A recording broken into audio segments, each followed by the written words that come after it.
front of me is VIVO Y19s, and today I would like to show you how you can connect it to printer.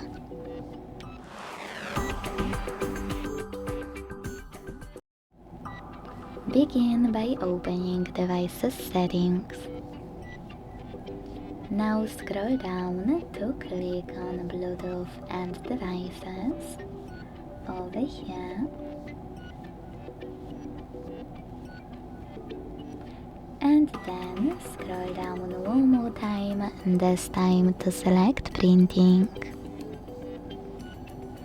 Click on default print service right away.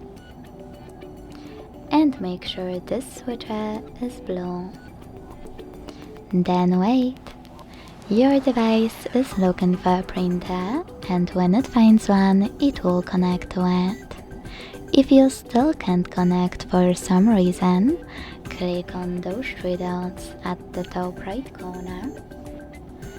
Select Add Printer. If your printer has Wi-Fi direct pairing feature, click on this switcher next to this option here and choose Allow in the pop-up. Then select Find Wi-Fi direct printers and wait as your device is searching for your printer.